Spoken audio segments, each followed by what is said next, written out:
everyone. So today we are going to work on putting on our Magpul PRS Stock on our Smith & Wesson M&P 10. So first things first, let's go ahead and make sure she's clear.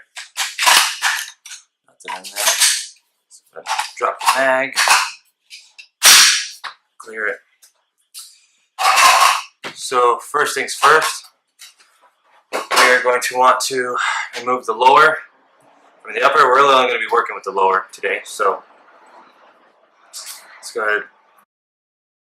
Next thing what we're going to want to do is remove the buffer and buffer spring.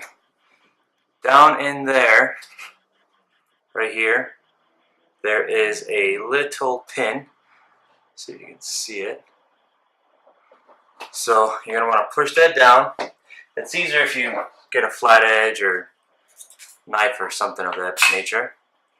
And you're going to want to just push this down and put your thumb or your finger over the buffer and push it in.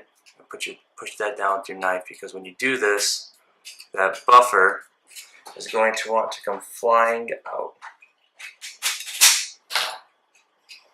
So there you go, there's your buffer. And we're going to remove our buffer spring.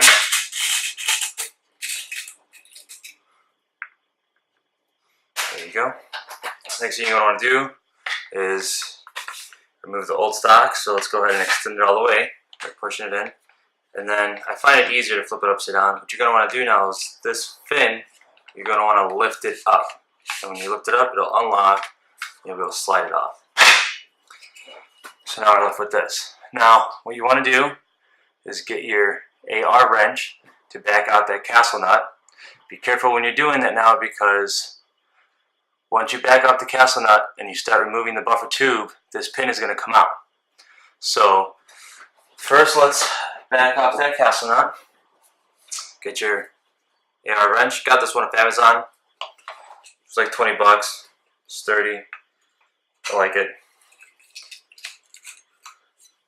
Okay. And mine was already fairly loose. I pre-loosened it for this video. So we're going to want to just back that off. And this plate, we're going to want to slide it back. So now our buffer tube is ready to get unscrewed. So like I said, make sure you put a finger on this pin, otherwise it will come flying out. So you're going to want to push it down and then just start unscrewing.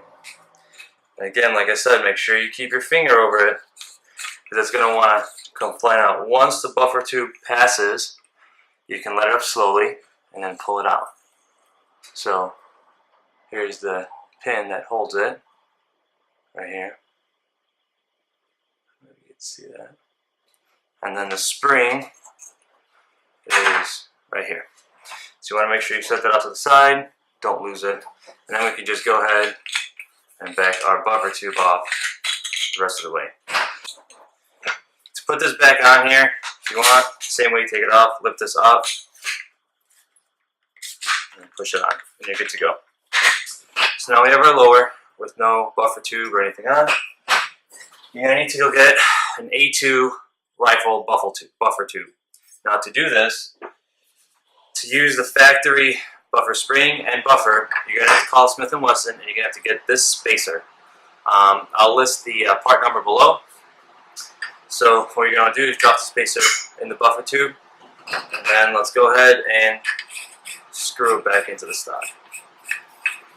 Or keep an eye, because once you get close to that hole where that pin goes, you're going to have to put it back in. So get your pin in the spring, or the buffer catch, whatever you want to call it, and slide it back into that hole. And again, while you're doing this, you want to push that down while you're screwing the buffer tube in. And you'll see that it will catch, once again, just like the factory one, catch that buffer catch, and you'll be good to go. Nice and tight. We won't have to go ahead and put our spring in and our factory buffer. And the reason for this, for that spacer, is the A2 buffer tube is longer than the factory buffer tube from the M&P 10. And to use this factory spring and buffer, obviously spring compression, when the bolt carrier comes back, it won't have enough pressure on the spring to push it back, because the spring will be completely depressed. So you need the spacer.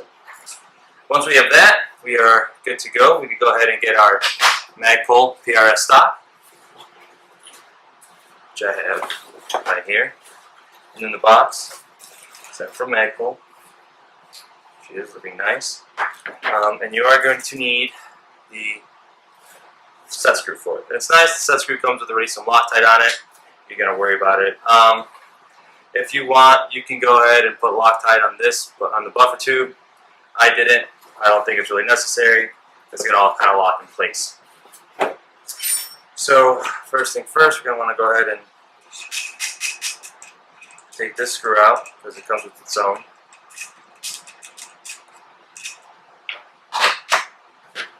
And then for the stock pad, there's two Allen keys back here. You're going to have to go ahead and remove them. And then it pulls right off. Underneath, you have your hole. So we're going to go ahead and just slide her on.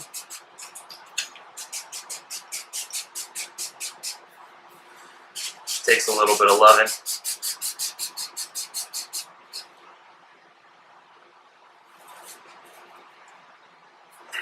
Ready. All we're going to do is we're going to get the screw it came with. And I will actually be right back, because I need to get a flathead screwdriver. Alright, so we're back. So again, we got to push all the way on, and we're going to go ahead and grab the screw that it came with. I'm just going to slide her in the back. Alright, once you get the screw all the way in, just basically good to go. Go ahead and grab the stock pad again. Slide it in. Get your little... Go. Got our new Magpul PRS Stock. And there you have it. You are good to go.